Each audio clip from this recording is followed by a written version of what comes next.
Right, well, here we are. I'm Matt Lynett, and we're going to go over how to start programming graphical user interface applications in Rust. So why did I not start with a command line application? Because I'm working with a bunch of folks that don't want to do that.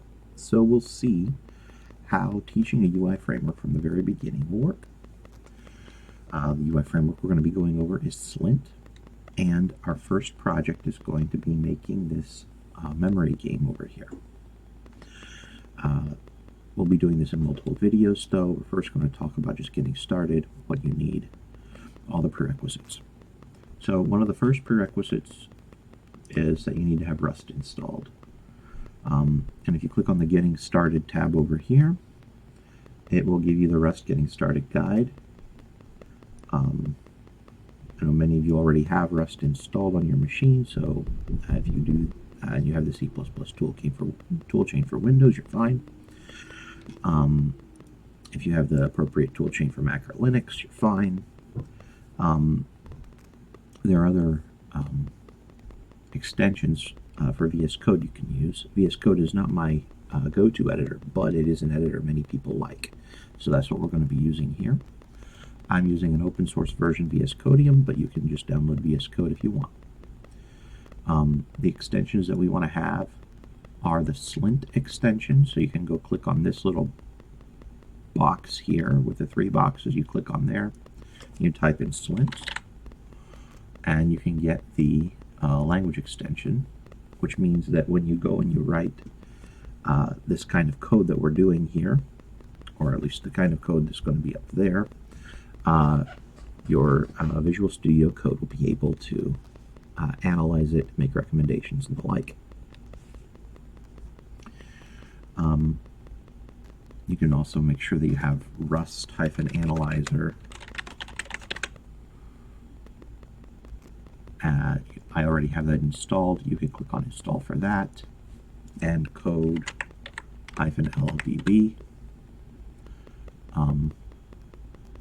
So there's all sorts of different LLDB extensions.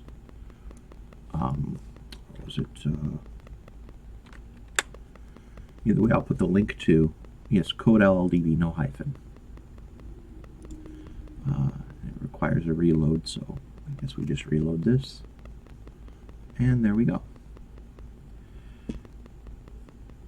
So the way this application works, I'm looking at the introduction page, is the end goal is you just click on 2 of these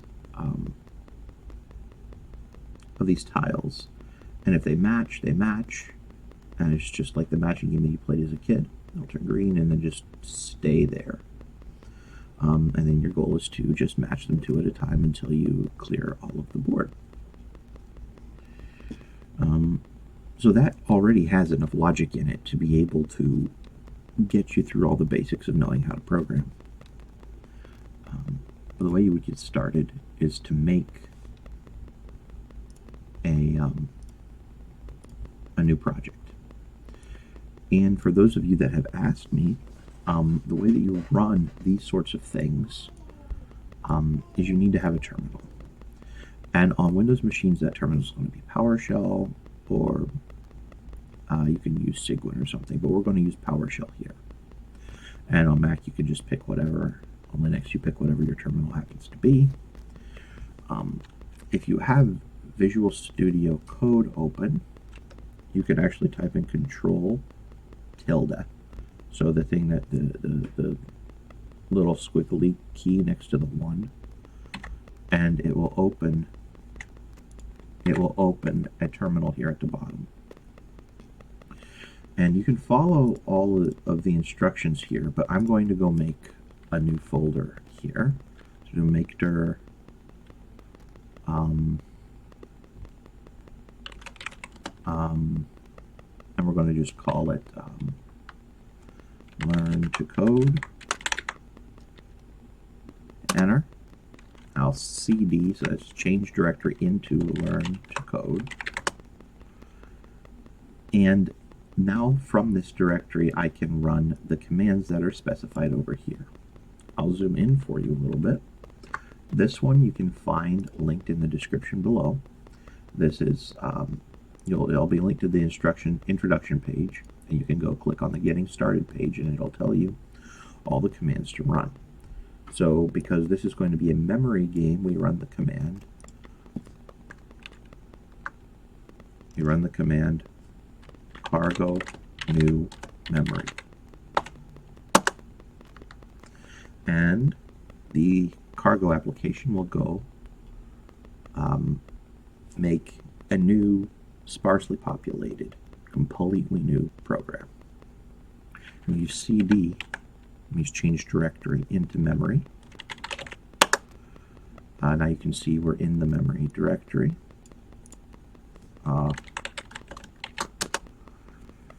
We can see we have a source main.rust, and if we do cargo run, it'll build and compile, and it'll give you your hello world file. Now here in Visual Studio, you can click on the Explorer, and I think this is probably the wrong thing. So you go up here, and you can do File, Open Folder, and the folder that you pick is going to be wherever you, so whatever your username is, it'll be C users, and my username is owner, and we made the folder learn to code, so we'll look at learn to code and memory. So your goal is you find where you made this memory folder. You click on it, you don't double click on it, and you select it. And then this opens your folder with all of the different files that you would ever look at. You have cargo files, which are for your build tool, but the one that you care about right now is source/main.rs. So you click on this main.rs here, and you can see that there's a main function with a print line hello world. So if we go back, open up our terminal, we're here, and we do cargo run, we would expect to see hello world as our result, which is what we got. So now that we know that our application works, we can get to work actually making something, making some sort of a graphical user interface application. So the first thing we want to add is this slint package, which means that if we add it here, we can use it in our project. We can make windowed programs rather than having to just ding-dong around with the command line like what we were doing. So we'll type in cargo add slint, and I guess they have a version, but I'm pretty sure I can just add it without the version. And then we have our source/main.rust file here, and there's a hello world program for slint. There's an actual slint hello world program that they offer. So we'll copy that one to our clipboard and get rid of everything over here and paste. My normal key commands don't work because I set up my VS Code better, or better according to me, the way that I like it. But if you like to copy and paste easily, you can use Control-C and Control-V unless you have a different setup like what I do. So we have our main function. It makes a new window, unwraps it, runs, all the rest of that kind of a thing. And slint exports a component called main window. So we have main window new, unwrap, run to unwrap. So those are all different things, and we'll explain the unwrap thing much later. The whole point is that it takes this exported component, main window, which is going to be a text box with hello world in green, and it will run that. So if we now do, down here we type in our terminal cargo run, it's going to go and get all of the crates, which are the packages that you need to be able to access all of the UI bits of your operating system to be able to go and make this actual window run. So it's here getting all these different components. Then after it's done getting the components, it'll build your application and it will run it. And you will get something that looks a lot like this little window here. Slint window with a hello world, and it looks like they made this with a Mac. So ours is going to look a little different. But you can see we're fetching many, many packages in order to make this happen, because it's actually a very complex thing to make a graphical user interface.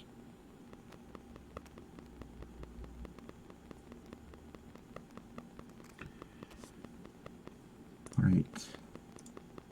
So now it compiled all those things. It gave us our hello world, which means I literally forgot to save this.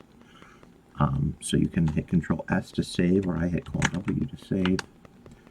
And now we'll do our cargo run again.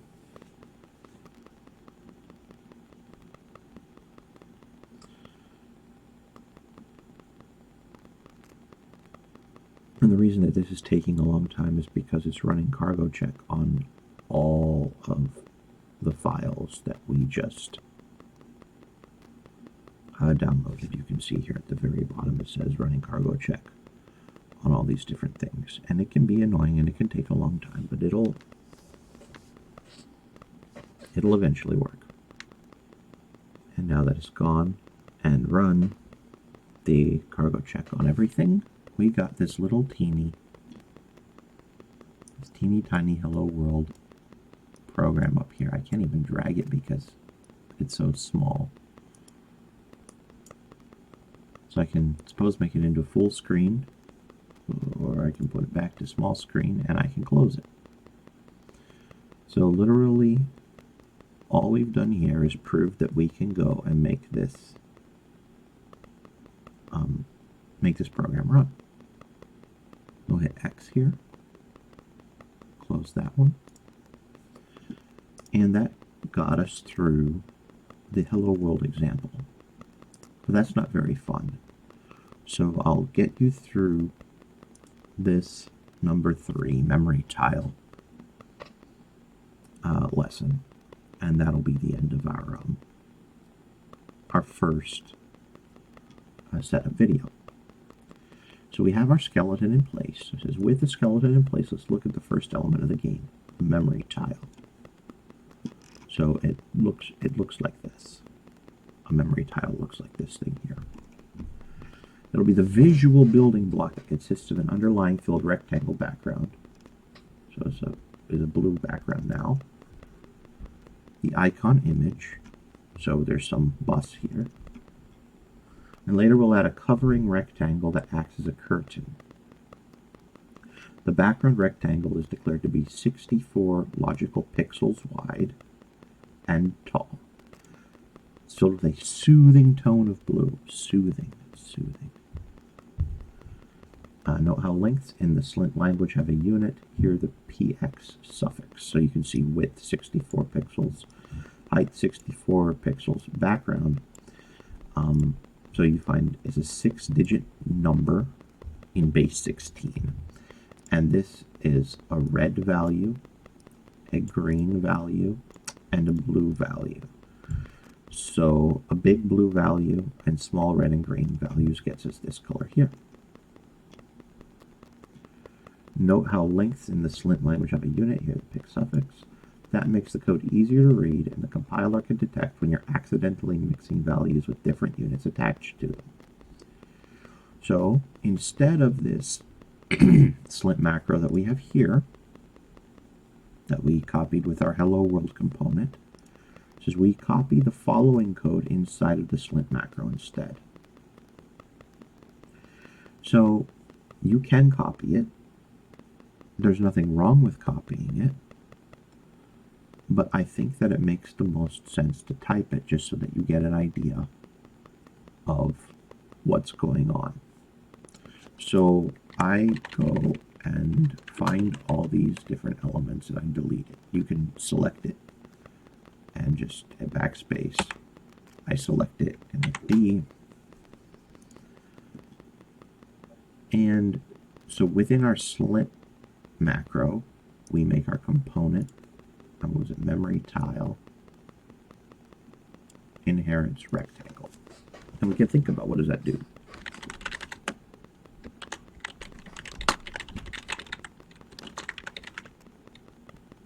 And because we had our slint thing, it automatically makes suggestions as to components that it can inherit.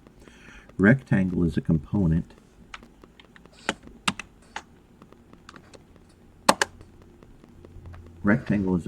that slint already gives you.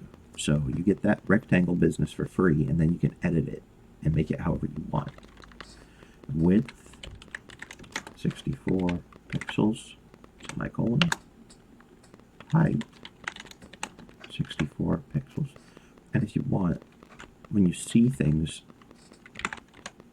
and it suggests things for you,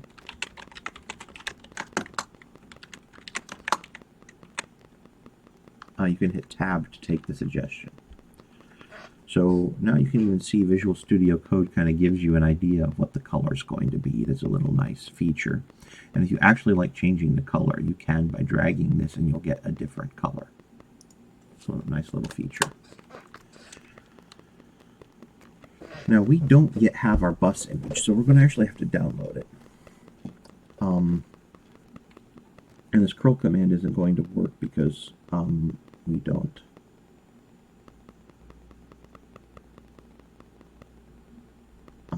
we don't have a Mac. So I'll show you how to get the actual icons for your tile too. Image, source, so that we're going to have an image URL, so a location, a uniform resource locator.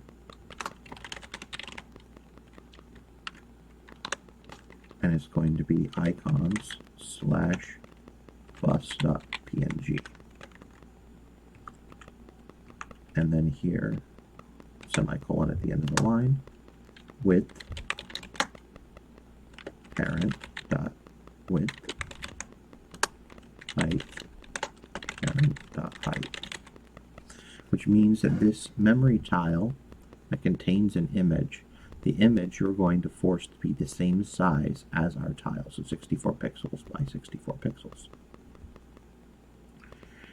And then after we make our component, so you can see over here we have this bit there with this bracket closing our component. So there's an open bracket for component here and a closed bracket for component there. After our component, we say export component name window inherits window, and we give it a memory tile. Now, if we save that, so what I'm going to do then is I'm going to find this icons.zip file. I'm going to copy it. I'm going to open up a new tab, and it just downloads it to my downloads folder.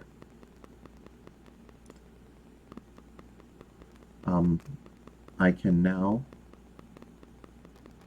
say open it, and then what does it want to do? It gives me this icon thing and the option to extract all here.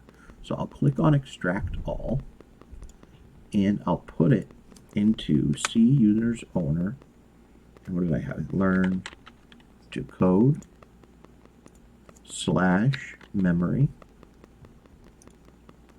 and I think that's going to be it, because it's going to extract this icons folder here. So it's in C users owner. So whatever, this will be your user thing / learn to code / memory, based off of what we made at the beginning. We'll extract them. Copied down all of our pictures. And then we get this icons folder here, and it gives us PNG files. So if we look at our bus, it's going to look like that little thing there. That little black icon there with a transparent thing in the middle. Cool. So now we'll close all these, and we can see we have our icons folder now with a bunch of different stuff here, which means that our icon / bus.png thing should probably work.